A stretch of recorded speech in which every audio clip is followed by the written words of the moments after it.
Good evening. Welcome to South Asia Newsline. I'm Uzma Jafri. Here are the top stories we are tracking for you on Friday, the 10th of February.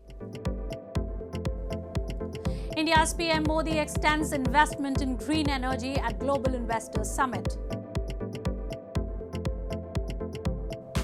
Pakistan agrees to IMF conditions on release of $1.1 billion funding.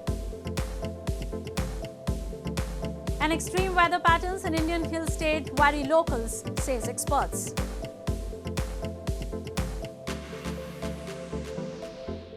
And now for all the details. India's Prime Minister Narendra Modi on Friday inaugurated the UP Global Investors Summit in northern Lucknow city and extended investment opportunities in health, education, green growth and social infrastructure sectors in the country.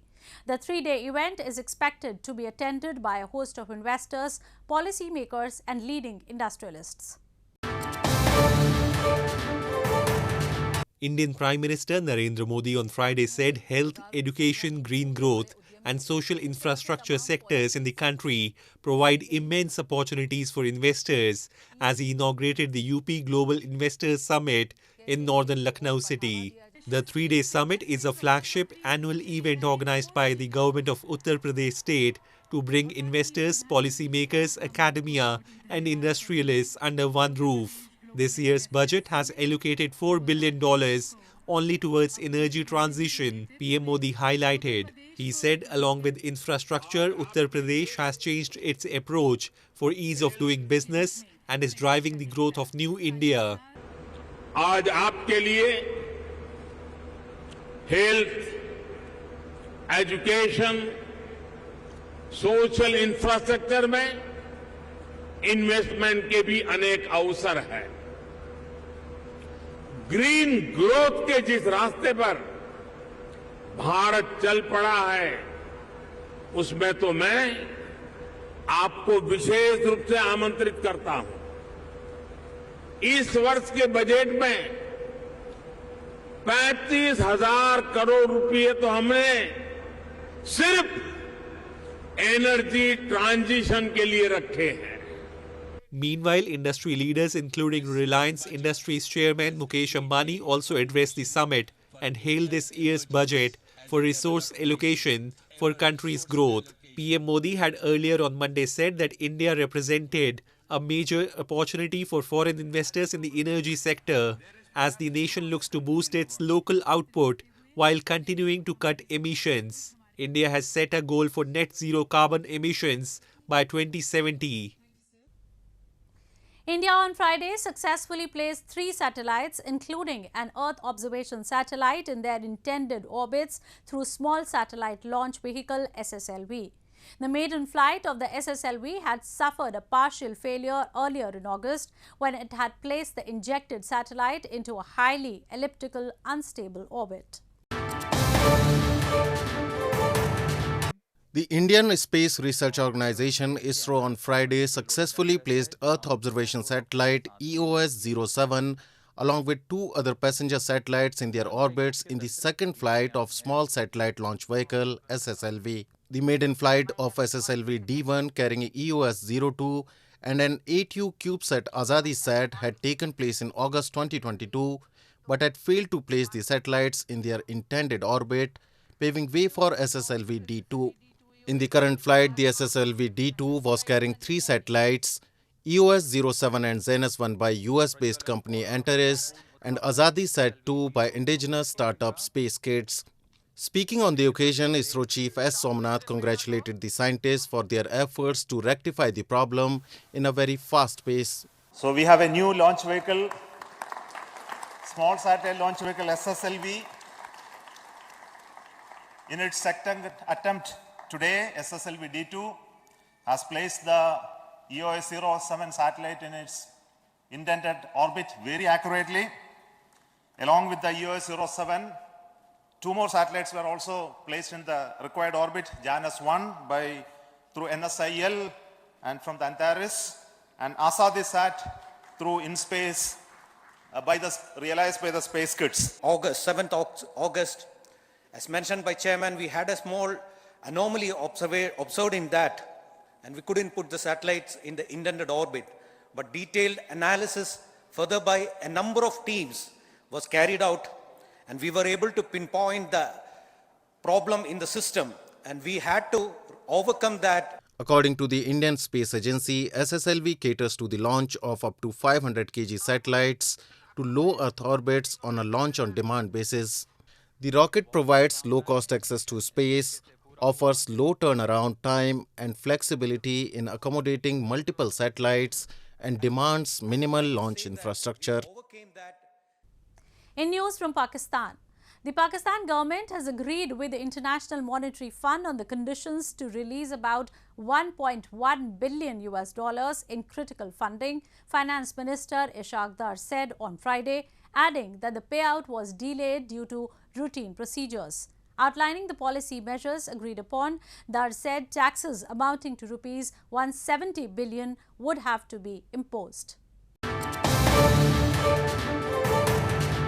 Pakistan's Finance Minister Ishaq Dar on Friday informed that the government has received MEFP, the Memorandum of Economic and Financial Policies from the International Monetary Fund mission, which was present in the South Asian nation for the last 10 days. Addressing the media after the IMF delegation left Pakistan, Dar said the government will look over the MEFP and will hold a virtual meeting with the global lender on Monday, indicating that a staff-level agreement with the lender was still pending. Outlining the policy measures agreed upon, Dar said taxes amounting to Rs 170 billion would have to be imposed. We will try not to impose any tax that directly burdens the common man, he added.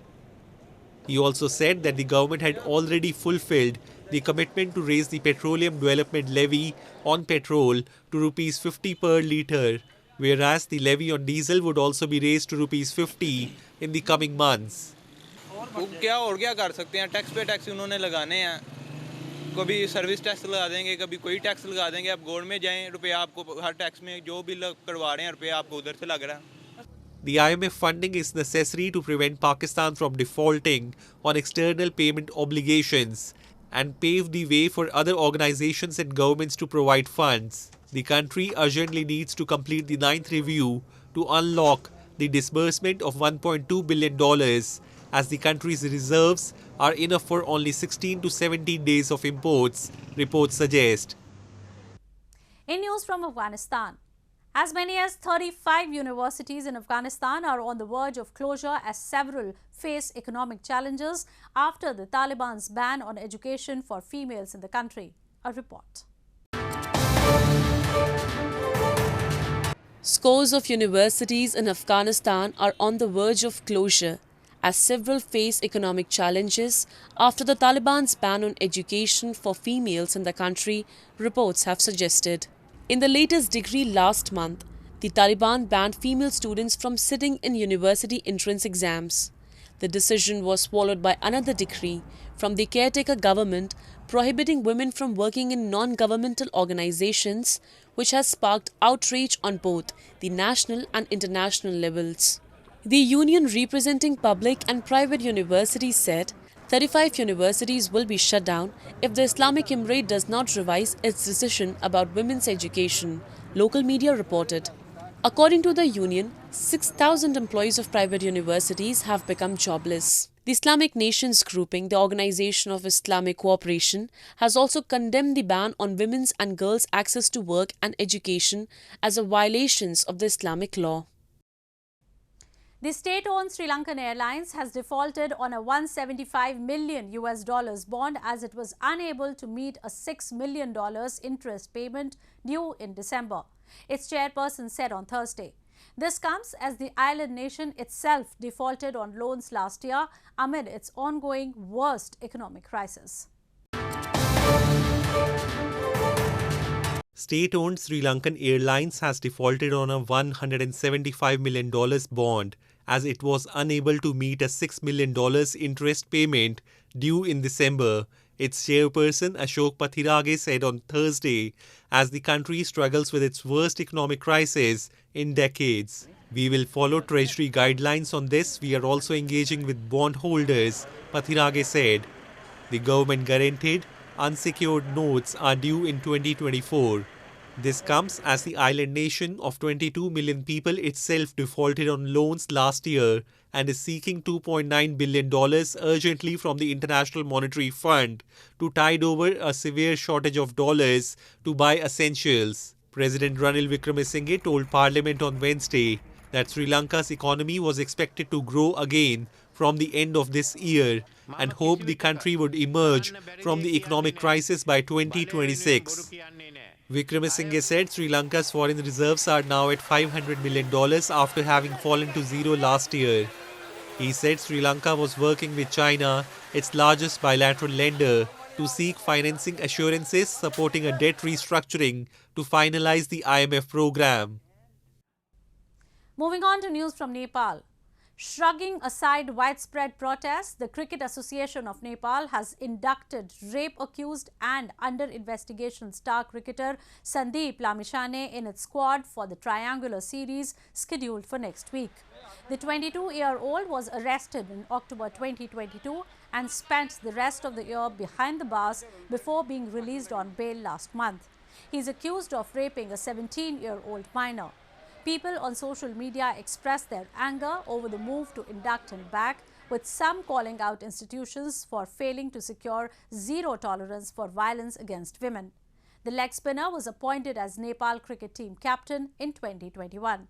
He has been the face of cricket in Nepal, being the only player from the Himalayan country to feature in prominent 2020 leagues across the world.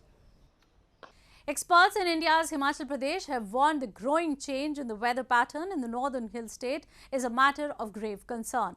People in the region have been experiencing extreme weather variability like hotter days and winters and scanty precipitation.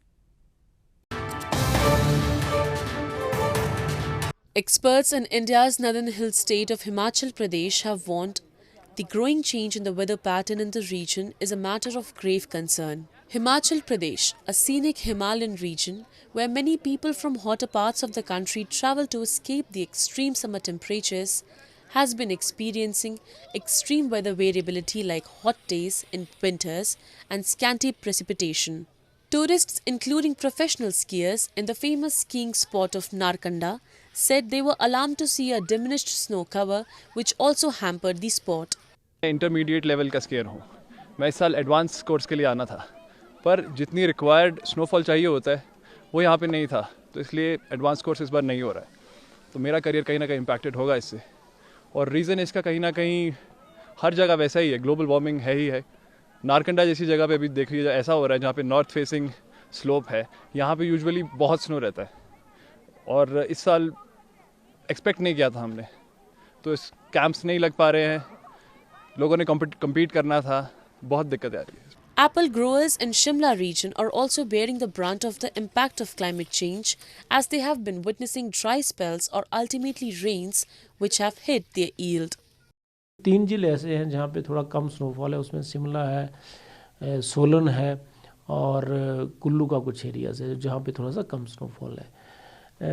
बाकी बात रही कि इसकी वजह देखिए मुख्यतः कारण तो एक ओवरऑल जो एक क्लाइमेटिक वेरिएबिलिटी है, जो एक ग्लोबल पैटर्न्स है, या आप कह सकते हैं कि क्लाइमेट चेंज एक बड़ा कारक है इसका. Indian Himalayan states, especially Himachal Pradesh and Uttarakhand, receive millions of tourists every year, which is also a cause of worry for environmentalists, as they say the footfall is slowly eroding the fragile ecosystem of the region. Scientists have often warned that at least a third of the ice in the Himalayas and the Hindu Kush will thaw this century as temperatures rise, disrupting river flows vital for growing crops in the northern plains. Well, that's all we have for you from South Asia this evening. Now our viewers can watch the show on SouthAsiaNewsline.com. You can also visit us on Facebook.com/SAsiaNewsline and follow us on Twitter @SAsiaNewsline. That's all in tonight's edition. We will see you same time next week. Have a great weekend. Good night.